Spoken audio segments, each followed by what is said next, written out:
उन आम घरों की है जहाँ खाने वाले तो कई, लेकिन कमाने वाला एक मर्द ही होता है। बावजूद इसके उससे उम्मीदें कम नहीं होती।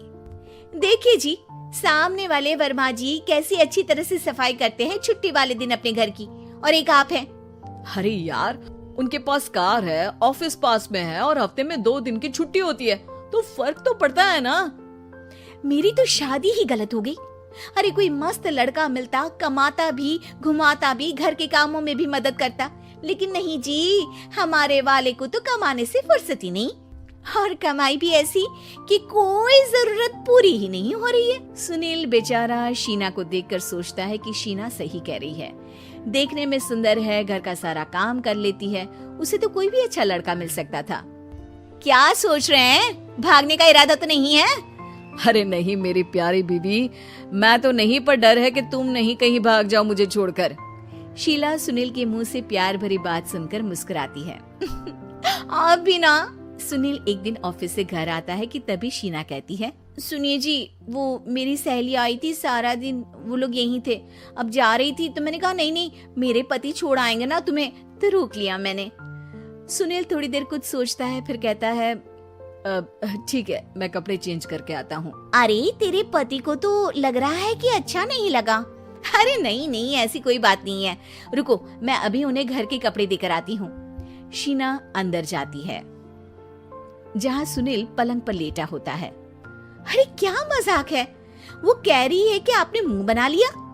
सही तो कह रही है, सुबह से अब ऑफिस से लौटा हूँ, एक कप चाय का तो पूछा नहीं, 20 किलोमीटर जाओ और आओ, और फिर कल उसी टाइम पर ऑफिस। अरे यार, मुझे गाड़ी चलानी आती ना तो बोलती भी नहीं आपको, और कौन सा रिक्शा खींच कर जाना है आपको। सुनील अब क्या बोलता। रात देर से आता है और सो जाता है। अगले दिन शरीर दर्द हो रहा है। अरे तो मत जाओ ना ऑफिस, चलते हैं ना मार्केट घूमने, फिर पिक्चर देखेंगे और रात में खाना खाकर घर वापस।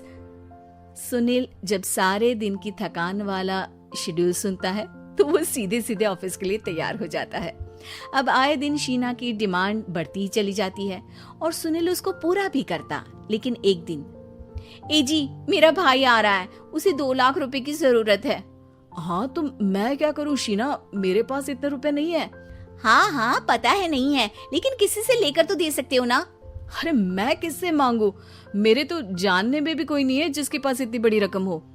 तभी वहाँ शीना का भाई शीनू आ जाता है।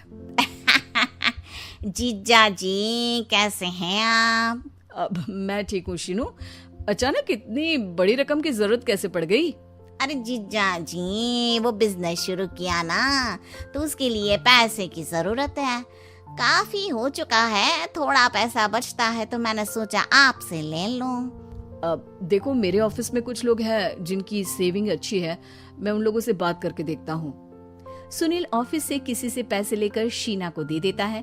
शीना वो पैसा भाई को दे देती है। 2 महीने बाद, अरे यार शीना, वो ऑफिस वाला आदमी अपने पैसे मांग रहा है, कैसे दूं? अपने भाई से बोलो ना पैसे दे दे।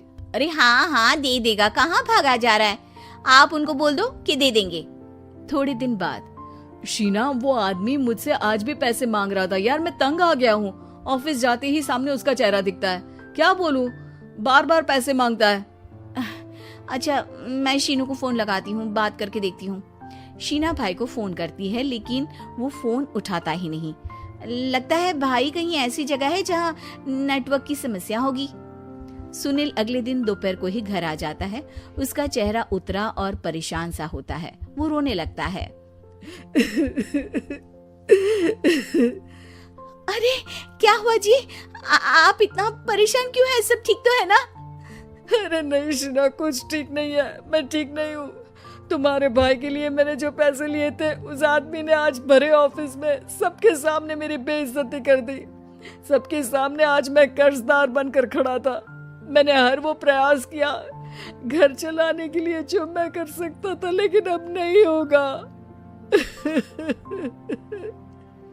वो फिर रोने लगता है।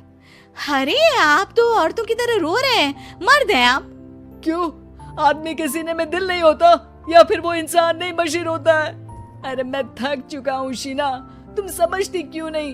मैं भी शारीरिक और मानसिक रूप से थकता हूँ, मैं भी आराम करना चाहता हूँ, सुकून चाहता हूँ। मैं अब कुछ नहीं कर सकता। कुछ नहीं। वो बैठ जाता है। शीना पति को हैरान परेशान देखकर चुप हो जाती है। अगले दिन, सुनिए, ये लीजिए 2 लाख रुपए, उस आदमी को दे दीजिए और बोल दीजिए कि आज के बाद किसी को पैसे के लिए बेइज्जत ना करे। सुनील पैसे देखकर राहत की सांस लेता है। अरे शीना, तुमने तो मेरा बहुत बड़ा काम कर दिया। अब मैं शान से ऑफिस जा सकता हूँ। लेकिन ये पैसे आए कहाँ से?